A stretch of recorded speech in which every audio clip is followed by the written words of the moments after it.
Ser cristão vai exigir de mim e de você qualidades, exatamente isso. Não podemos viver de qualquer jeito.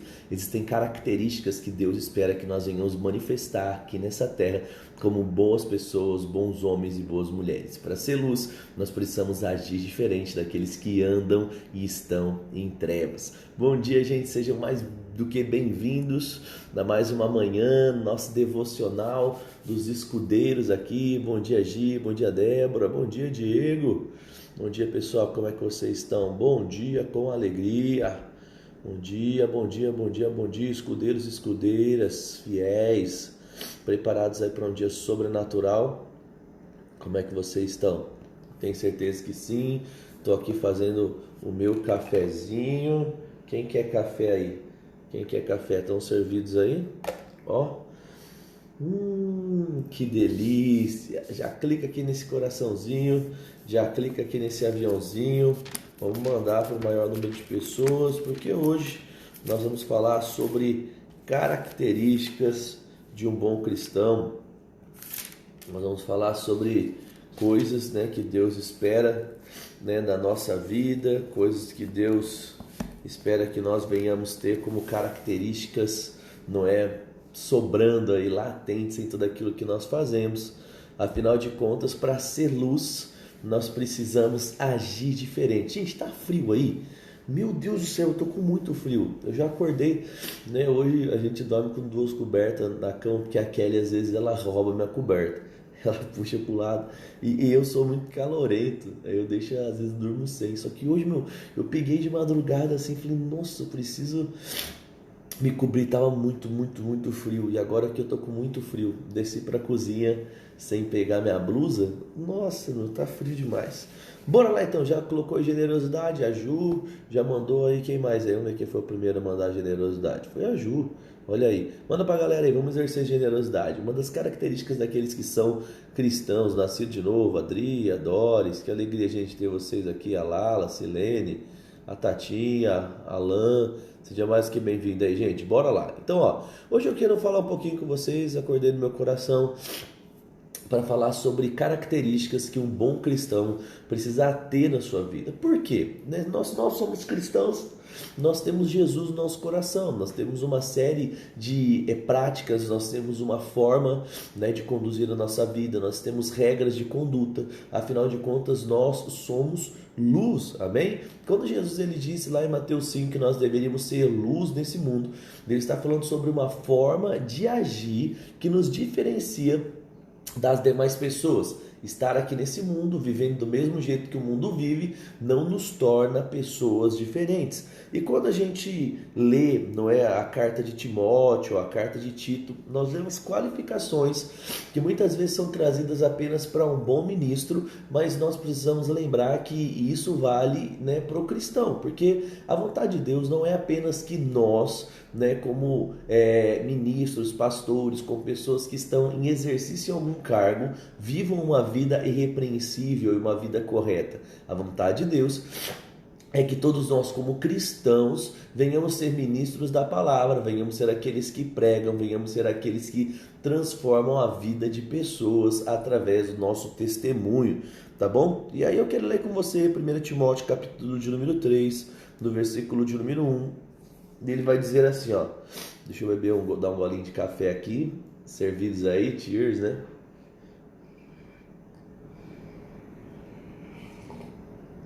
é muito bom, cafezinho de manhã, quentinho, meu Deus, bora lá.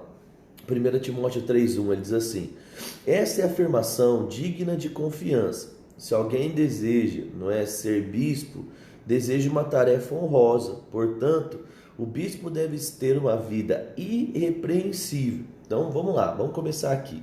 A gente entende, que os pastores, eles precisam... Não, Carminha, essa aqui não é caneca nova não.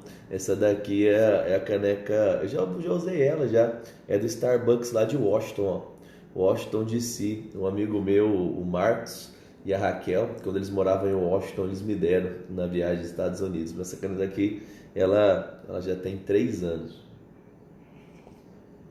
Ano que vem eu trago uma caneca nova dos Estados Unidos. Ano que vem a gente vai para lá de novo dar um rolê. E aí a gente vai. Mas bora lá então, Uma das coisas que Paulo traz é o seguinte, entenda algo. Deus espera, não é, boas qualidades e características de todos os cristãos, amém? Deus espera que todos vivam uma vida irrepreensível, ponto. Quando nós falamos sobre líderes, quando nós falamos sobre pastores, nós estamos falando sobre pessoas que precisam ter um nível acima, uma vida acima. Por quê? Porque, querido, para que nós venhamos inspirar pessoas, nós temos que ter uma vida digna de inspiração, digna de pessoas copiarem, beleza? Então, Paulo aqui ele começa a falar, se você quer o episcopado, se você quer ser um pastor, você não pode errar em nada. Gente, eu sei que não errar em nada é um pouco difícil, tá bom? Eu sei que isso acontece, mas esse tem que ser o nosso objetivo.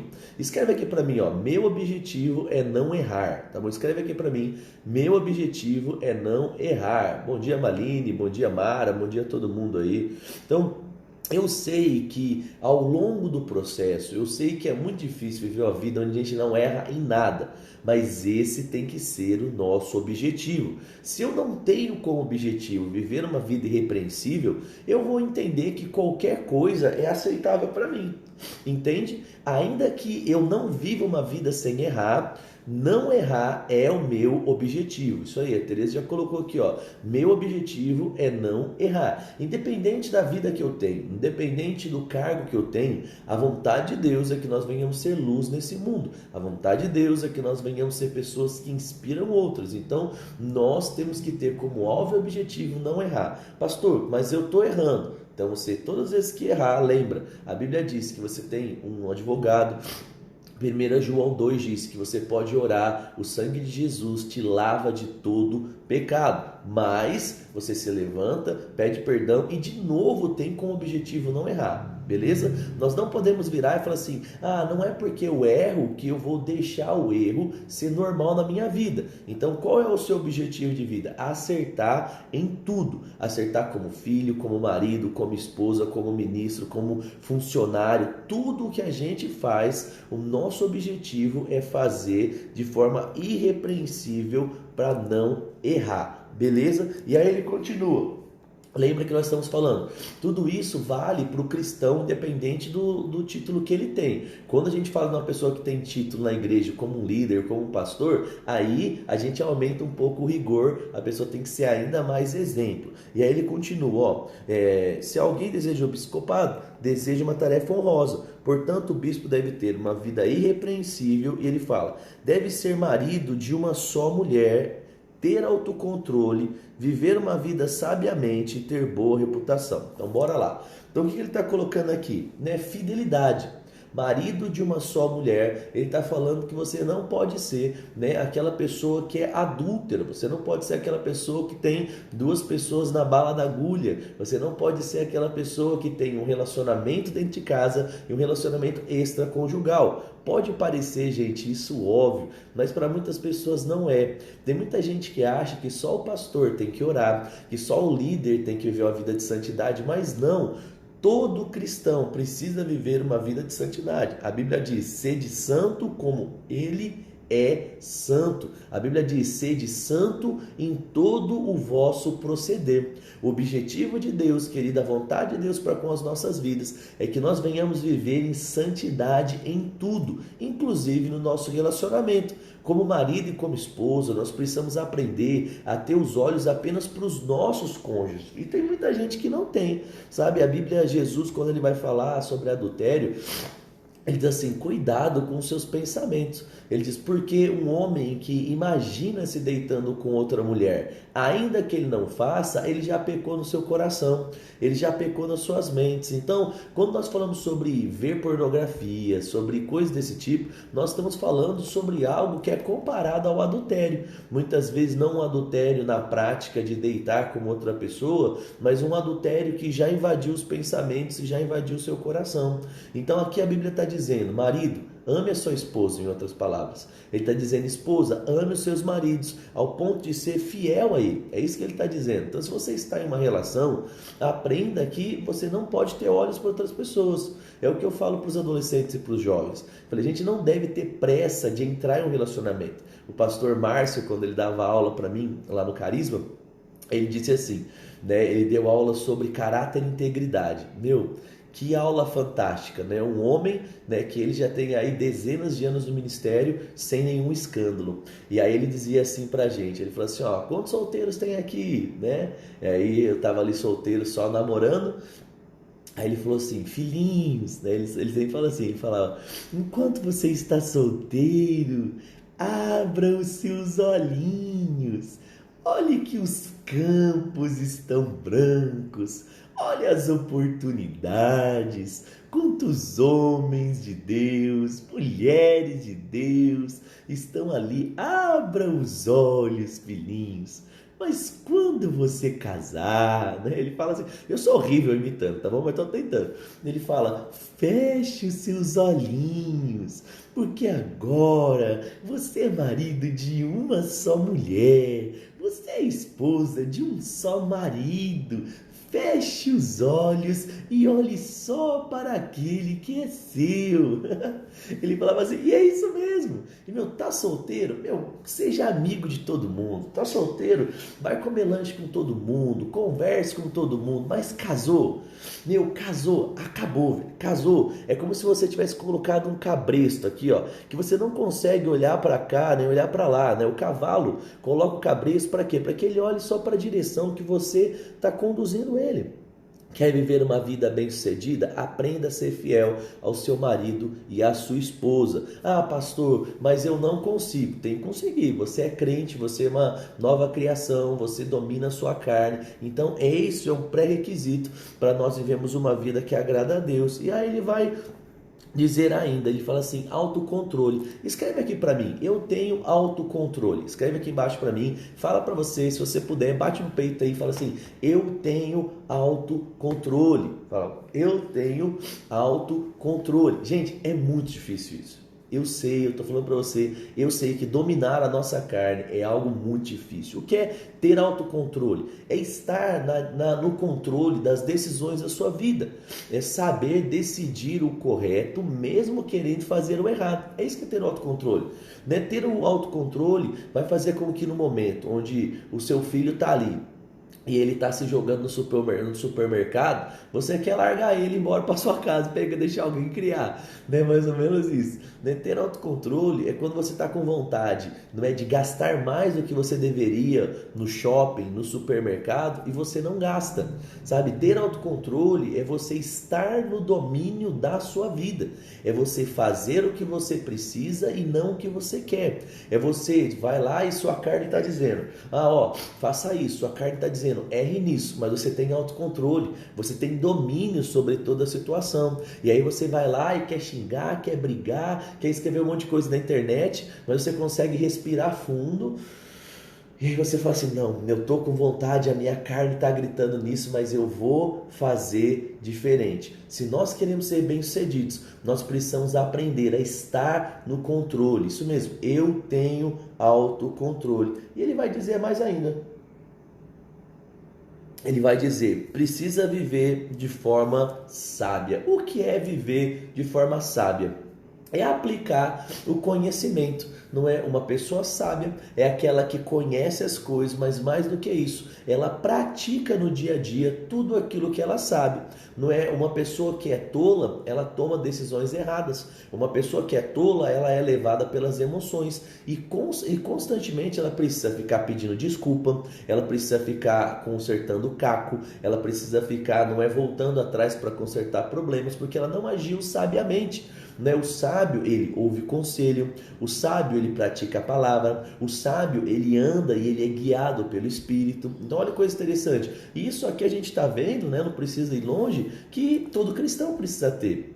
Não é só o pastor, mas por que ele coloca aqui como o pastor tem que ter isso? Porque antes de uma pessoa ser pastor, antes de uma pessoa ser um líder, ela é um cristão. Não é uma pessoa cristã, é um homem e uma mulher de Deus. E como um homem e uma mulher de Deus, essas coisas precisam fazer parte da vida deles. Porque como seremos luz se a nossa vida é semelhante àqueles que andam em trevas? Não funciona. Não é? E aí ele vai continuar, não é? Ter uma boa reputação. Então escreve aqui, ó, eu preciso de uma boa reputação. Então, o que é uma boa reputação? Eu quero parar um pouquinho aqui para falar algo para você. Boa reputação ou reputação, né, está diretamente ligado com aquilo que as pessoas falam sobre mim. Então, o que é reputação? É o que as pessoas pensam sobre mim. Quando o meu nome ele é trazido no meio de uma discussão, no meio de uma conversa, quando alguém ouve o meu nome, qual é o sinônimo que ela pensa? Qual é a primeira coisa que vem na cabeça dela? Né? Tipo assim, boa reputação. Ouve lá, Leandro. O Leandro é um bom pagador. Não, o Leandro é um mau pagador. O Leandro é um cara que não tem preguiça para nada. O Leandro é um cara muito preguiçoso. Então, boa reputação e má reputação está diretamente ligado com o que as pessoas pensam e falam sobre você. E aqui, né, a gente precisa ter um ponto. Por quê? Porque, querido, você precisa viver corretamente como nós estamos vendo, para que as pessoas vejam esses valores em você, essas qualidades em você. Falar mal de você não tem a ver com a sua reputação, com aquilo que você é, desde que aquilo que as pessoas estejam falando seja mentira. Vamos entender aqui um pouco melhor? Então o que acontece? Você vai lá e você faz tudo corretamente. Então você paga suas contas, você honra sua esposa, seu marido, você é um bom ministro, você é uma pessoa pontual, você é uma pessoa que não tem preguiça, você é uma pessoa que trabalha. Então, se você está fazendo tudo certo, uma pessoa correta, ela vai olhar e ela vai reconhecer você como alguém de bem. Ela vai reconhecer você como uma pessoa de boa reputação. Agora, mesmo fazendo isso, pode acontecer ao longo do caminho que algumas pessoas fofoqueiras, que algumas pessoas de mal com a vida, que algumas pessoas que têm raiva de cristão falem mal de você, beleza? Mas aí o que acontece? Você vai ignorar o que essa pessoa vai falar, desde que você saiba que a sua vida ela é irrepreensível. Por quê? Porque existe o que os outros falam que é constatação e existe o que as outras pessoas falam que é perseguição. Consegue entender a diferença disso? As pessoas elas podem olhar para a gente e porque vivemos uma vida errada, elas vão estar constatando a vida errada e ruim que nós vivemos. Esse é uma verdade, é um caminho e nesse caso você precisa consertar suas escolhas, você precisa mudar a sua vida, bem? Mas se você que ele está fazendo tudo certo e as pessoas estão falando mal de você, né, trazendo atribuições que não são verdade, aí você vai ignorar. A gente vê ali, né, Atos 24, 25, 26, as pessoas perseguindo Paulo, elas acusando Paulo indo nas esferas ali, né, do julgamento romano e as pessoas não conseguem condená-lo. Por quê? Porque as acusações, elas não têm provas, elas são infundadas. Consegue entender isso? Então existe uma diferença entre aquele que vive irrepreensível e as pessoas falam mal dele, mas falam mentiras. E existe aquele que vive uma vida errada, tem uma má reputação e o que as pessoas falam é constatação. Nesse caso, você precisa fazer o quê? Não ficar bravo com as pessoas. Você precisa abraçar aquilo como sendo uma oportunidade de fato para você mudar. Então mude, não fique com raiva quando as pessoas estão constatando aquilo que você de fato é, né? Aquilo que você está fazendo de errado. E aí ele continua dizendo, deve ser também hospitaleiro e apto a ensinar. Então, o que é hospitaleiro? Uma pessoa que sabe receber bem os outros. Uma pessoa que sabe fazer sala quando necessário, uma pessoa que sabe, não é, abrir mão da vontade, não é, de ir em um lugar comer lanche porque todo mundo está querendo comer pastel. É aquela pessoa que tem a sua casa aberta, sua vida aberta para receber pessoas, tá bom? É isso que ele fala de hospitalidade. E ele fala sobre ser apto para ensinar. Gente, entenda algo. Muitas pessoas atribuem ao mestre, não é, a obrigação de ensinar e acham que é algo exclusivo a ele. Não, o mestre ensina, mas todo cristão ensina, tá bom? Por quê? Porque todo cristão conhece a palavra de Deus, todo cristão conhece Deus, no seu nível sempre vai ensinar. Por quê? Porque já imaginou se só o mestre pudesse ensinar? Uma igreja que ainda não tem um mestre, todo mundo que chegasse lá ia ter que falar assim, gente, aqui a gente está esperando o mestre, então já faz 3 anos que não tem nenhum mestre aqui, então a gente não pode aprender a Bíblia, porque só é responsabilidade do mestre ensinar. Não, já imaginou uma pessoa que vai pregar numa tribo indígena, e aí chega lá, ela ia ter que sempre ir em 5 pessoas, nos 5 ofícios ministeriais. Por quê?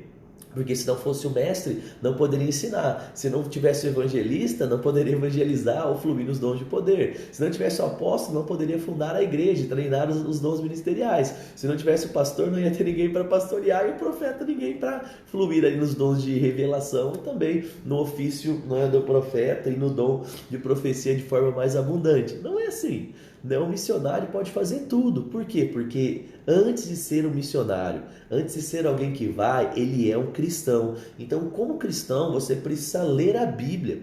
Quando a gente vê Oséias, capítulo de número 4, no versículo de número 6, ele vai dizer: o meu povo perece porque lhe falta conhecimento. Então, olha que interessante, ele fala sobre o povo, não fala sobre dons ministeriais. Aí ele continua no capítulo 6, no verso 3, ele diz: conheçamos e prossigamos em conhecer a Deus. Olha que coisa interessante, gente. Ele está falando sobre a importância de todo cristão conhecer a Deus. E por que eu preciso conhecer a Deus?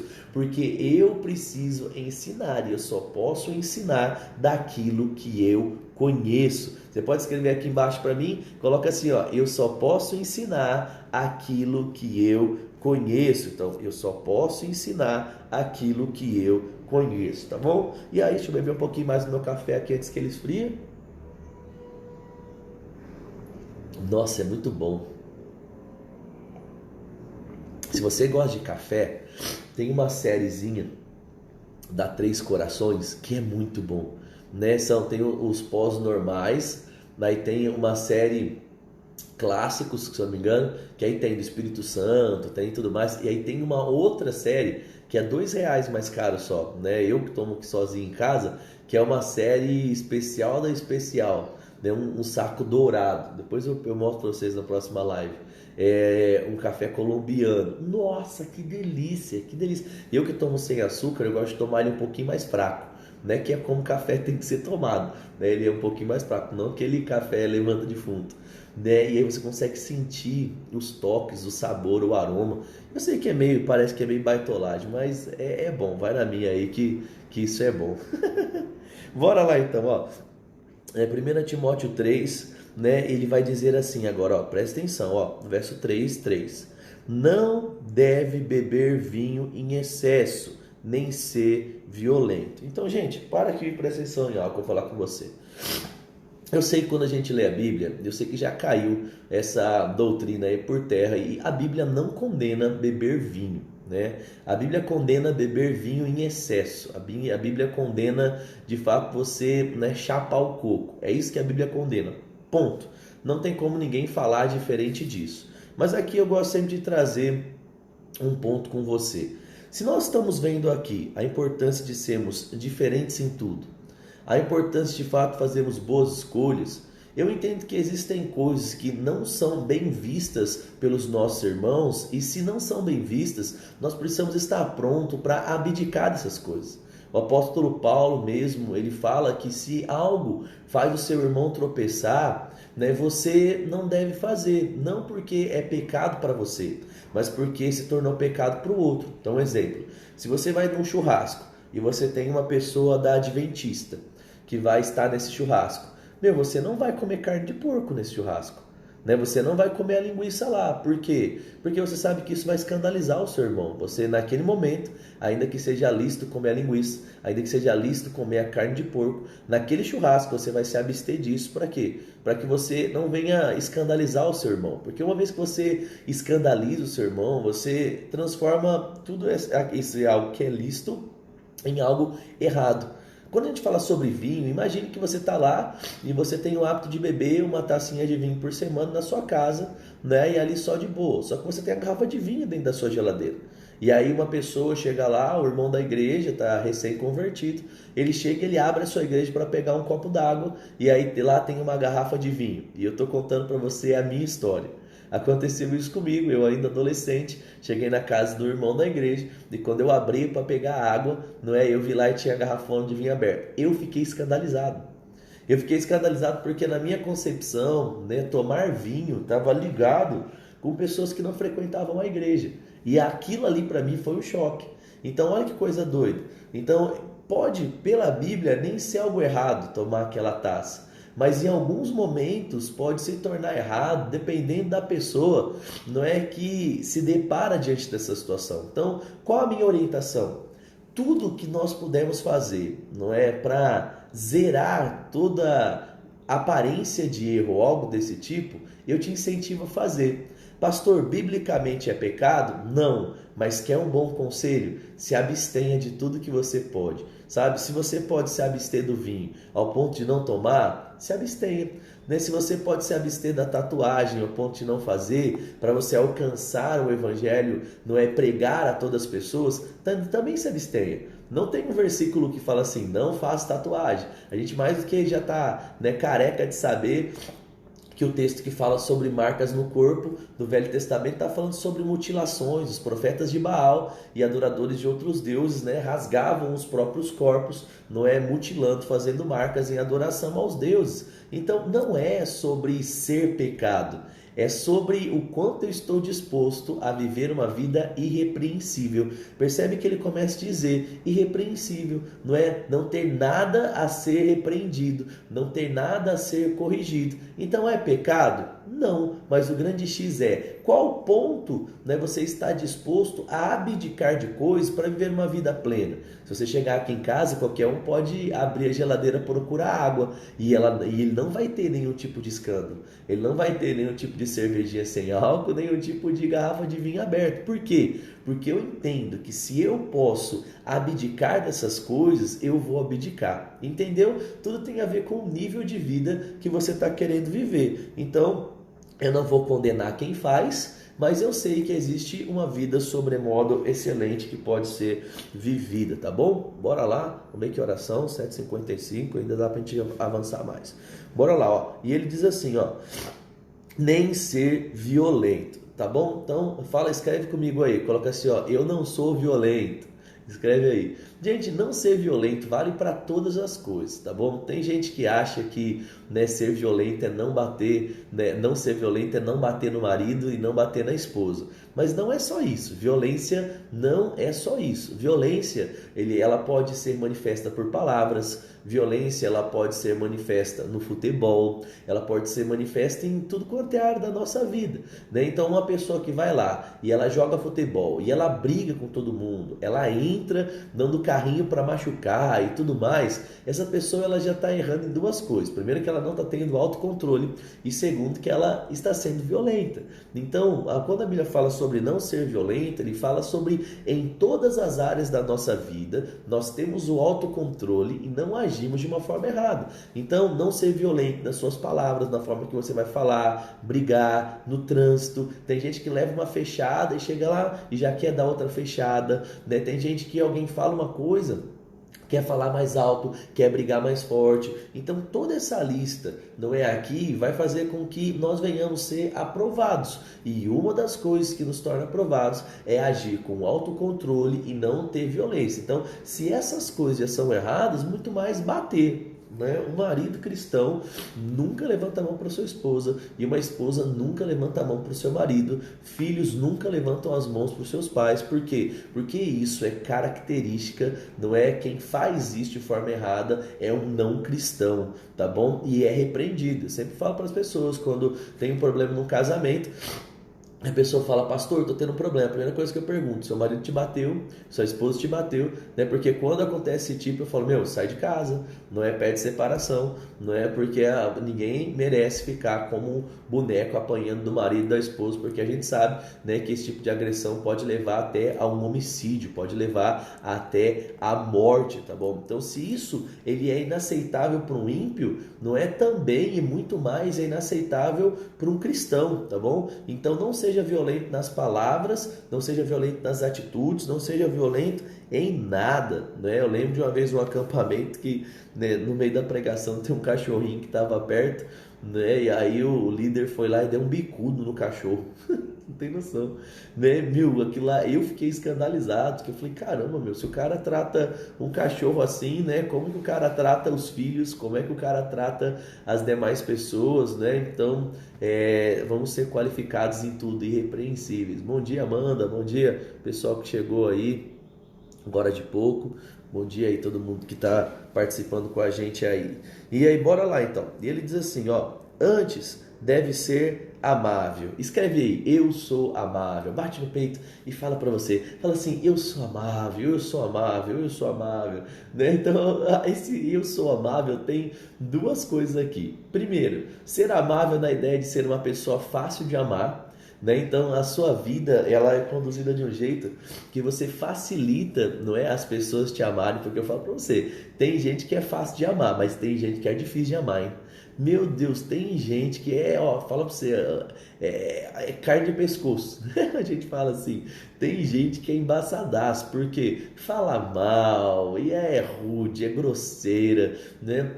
Então, dois aspectos. Primeiro, seja uma pessoa fácil de amar, mas também seja uma pessoa carinhosa, seja uma pessoa amável, seja uma pessoa de palavras brandas, seja uma pessoa que o tempo todo, né, está falando com jeitinho. Isso é ser amável, né? Eu lembro, né, quando eu ouço de ser amável da minha professora do prézinho, né? A professora Josi, ela ia assim, oi, bom dia, crianças. Que alegria estar aqui com vocês. Era assim, ela era uma pessoa amável, assim como eu lembro da professora Geni, né, que ela tinha aquela molecada, vamos fazer não sei o quê, senta aí, cala a boca, né? Então assim, duas pessoas totalmente diferentes que marcaram a minha vida. Uma marcou pelo jeitinho amável de falar, sabia colocar as palavras e por isso ela era aprovada. Outra foi marcada pelo jeito rude, pelo jeito arrogante, pelo jeito ríspido, pelo jeito sem educação, se eu posso assim dizer, com que tratava a gente como alunos, tá bom? Então, o que a gente está vendo aqui, galera? Nós estamos vendo uma lista de coisas que todo cristão deve ter para ser aprovado. Então, vou repetir a lista para você, ó. Irrepreensível, tem que ser marido de uma só mulher, tem que ter autocontrole, tem que ter sabedoria, tem que ter uma boa reputação, deve ser hospitaleiro, deve ser apto para ensinar, né? Renuncia ao vinho, não é violento, deve ser amável. E aí ele fala pacífico e desapegado ao dinheiro. Então, mais duas coisas aqui, né? A dona Mandalite era embaçada, hein? Mas eu louvo a Deus pela dona Mandalite, que ela me ensinou muita coisa.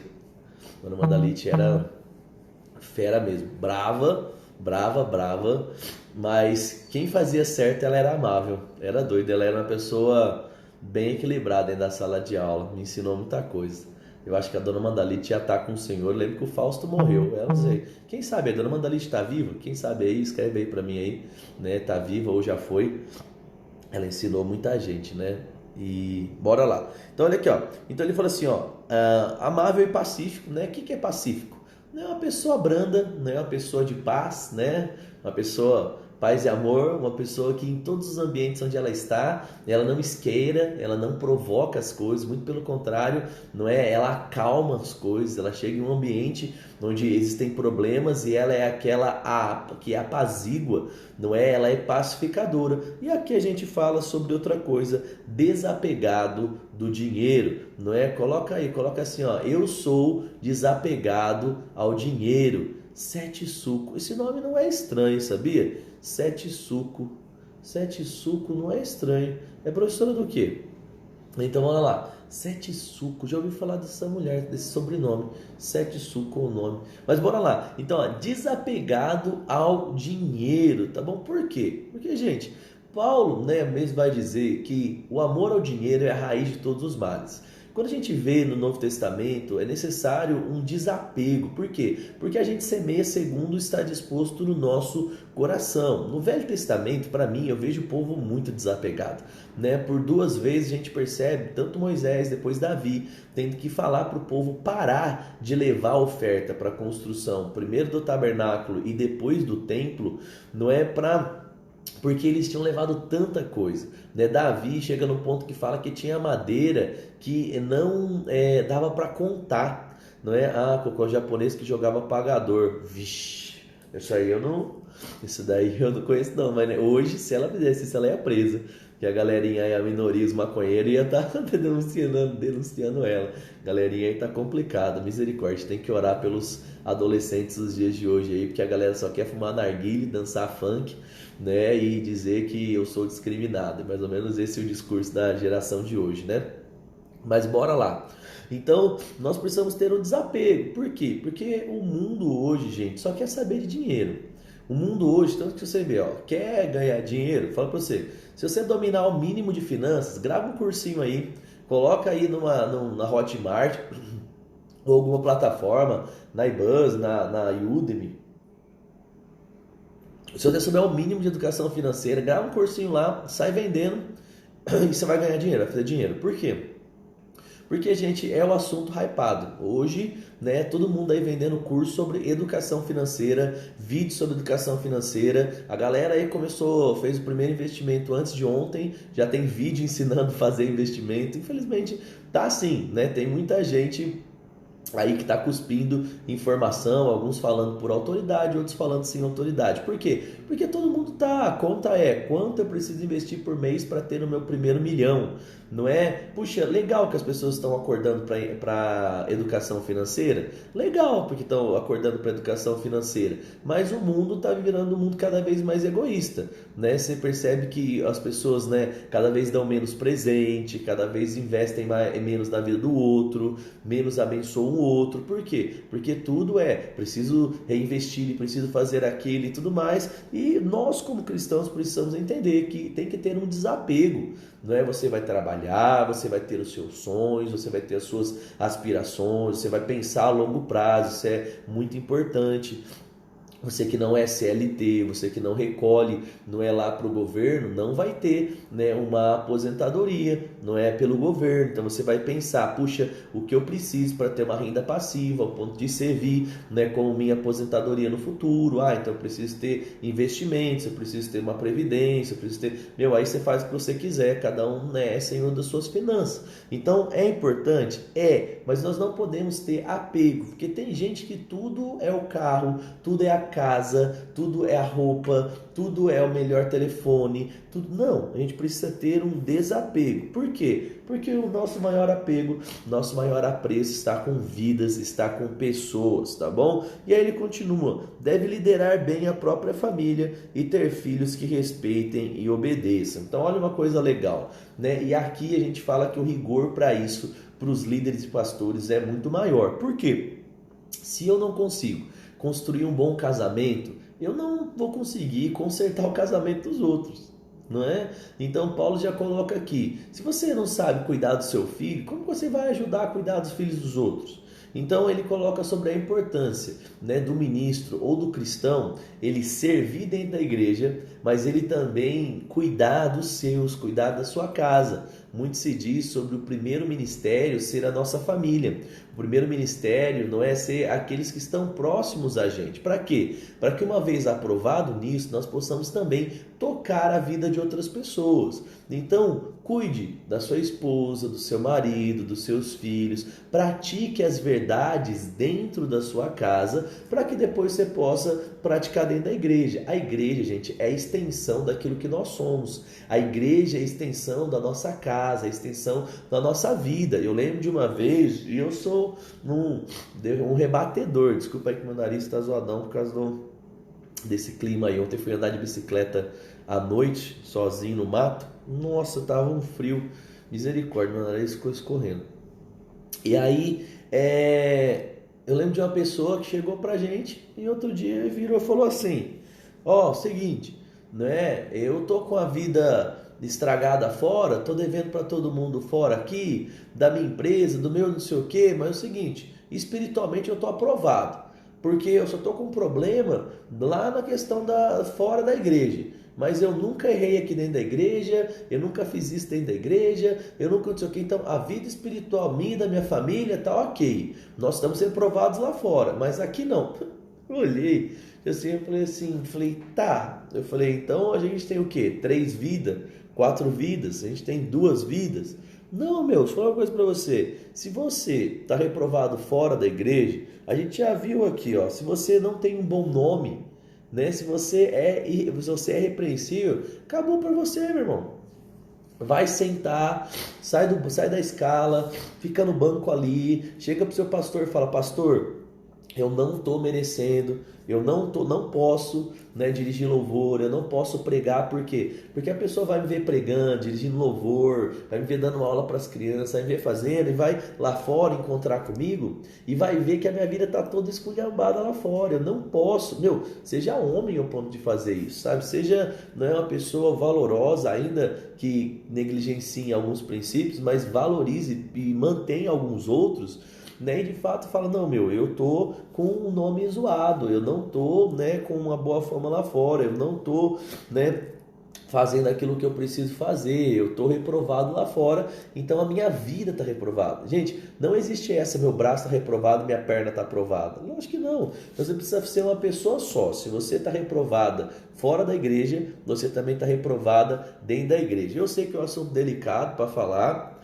eu sei que talvez você viva assim, ou conheça assim, ou seja liderado por alguém assim, mas eu falo para você que a verdade, ela não pode ser dita, não é pensando em quem está ouvindo. A verdade tem que ser dita porque ela tem que ser dita. Em dias atuais, e cada vez mais com o tempo passa, vai ficar pior, porque a galera vai viver essa vida dúbia aí mesmo, né? Essa vida dupla, essa vida zoada. Então bora lá aqui, ó, partindo para o final. Ele vai dizer no versículo, né, de número 4, a gente está vendo, né, deve liderar bem a sua família e ter filhos que respeitam e obedeçam. Verso 5, se um homem não é capaz de liderar a própria família, como pode cuidar da igreja de Deus? É o que a gente estava falando, né? 6, não deve ser recém-convertido, pois poderia se tornar orgulhoso e o diabo o faria cair. Aqui nesse caso, ele já é bem específico para quem está liderando, tá bom? Por quê? Porque uma vez que você alcança uma posição, isso em qualquer coisa, né? Você alcança o status, né, dentro da empresa, né, ou um título dentro da igreja, você pode deixar a soberba entrar no seu coração. E a Bíblia diz que a soberba precede a queda. É por isso que aqui, né, 1 Timóteo 3, ele está falando: ó, você vai liderar, você vai colocar alguém para liderar, você vai estar na frente de uma igreja, você não pode ser neófito, né, ou recém-convertido, como a minha tradução aqui traz. Por quê? Por N motivos, né? E o primeiro motivo que ele traz aqui é porque você pode perder o seu coração. Você pode chegar ali e falar assim: não, eu sou o cara, eu sou isso, eu sou aquilo, eu tô aqui porque eu sou bom, eu tô aqui porque eu toco demais, eu tô aqui porque eu prego demais. Não, gente, lembra que tudo aquilo que a gente faz é por causa do Senhor, né? Se tem algo, né, que a gente tem de habilidade, foi Ele que nos deu. Se existe água, não é que é algo que a gente... Eu falei água, né? A Martim escreveu: misturar água e café faz mal. Eu li água. Se existe algo que nós estamos fazendo, gente, é porque Deus nos deu fôlego de vida para fazer, nos deu habilidades, nos capacitou para fazer, né? Então, uma pessoa que ela é nova, né, recém-convertida, pode ser que ela olhe, não é, para tudo que está acontecendo, ela fala: nossa, mas eu sou bom demais. Na realidade não é, na realidade Deus é bom demais. E uma pessoa que já é mais macaco velho, uma pessoa que já tem, né, uma estrada, ela vai saber, ela vai lembrar, ela vai ter estrutura, ela vai ter valores, ela vai ter, não é, uma base bíblica, né, maior, para que ela de fato possa estar ocupando um lugar aí de liderança, um lugar, não é, que as pessoas vão olhar para ela. Até porque a gente sabe que abandonar as obras mortas ou as práticas do velho homem é um processo. Uma pessoa aceita Jesus e ela tá lá com a vida toda quebrada, toda bagunçada, e a partir daquele culto, ela vai lá e vai, eu vou mostrar para vocês a embalagem do café. Ela vai abandonar esses velhos hábitos, né? E depois que ela vai abandonando esses velhos hábitos, ela se torna uma pessoa que pode ser seguida, tá bom? Então é normal, é um processo. Eu não posso pegar hoje uma pessoa que entrou na igreja hoje e eu já coloco ela para liderar algo. Por quê? Porque os liderados vão copiar a vida dela, e a vida dela nem sempre vai estar, não é certinho, porque leva tempo para mudar hábitos do velho homem, tá bom? Não é assim que funciona, né? E aí eu acho que é o seguinte: né? Ele diz assim, ó, verso 7: além disso, os que são de fora devem falar bem dele, para que não seja desacreditado e caia na armadilha do diabo. De novo, ele voltando aqui para o tema de boa fama. De novo, ele voltando para o tema, não é, de aprovação dos de fora. Olha que coisa interessante. Então, se você é reprovado fora da igreja, você também é reprovado dentro da igreja. Nossa, tá frio no sul aí, né, Maurão? Tenho certeza que sim. Deixa eu pegar o café aqui para vocês verem. Peraí. Vou pegar o café aqui, o pessoal tá perguntando. Esse aqui é o café. Esse aqui é o café, ó. Vamos lá. Meu, essa série dos Três Corações é muito boa, ó. Chama Regiões do Mundo, tá bom? Essa daqui, ó. Três Corações, patrocina a gente aí, ó. Então, olha lá, tá aqui, ó. Chama Rituais, Café Especiais. Esse daqui é da Colômbia, 100% arábica, né? Então, tem um outro, né, que acabou aqui, que ele é R$2 mais barato do que esse. É tudo, muda pouco, que você que bebe pouco café, vale a pena colocar, né, comprar um café desse daqui. Eu acho que ele custa R$14 esse negocinho aqui.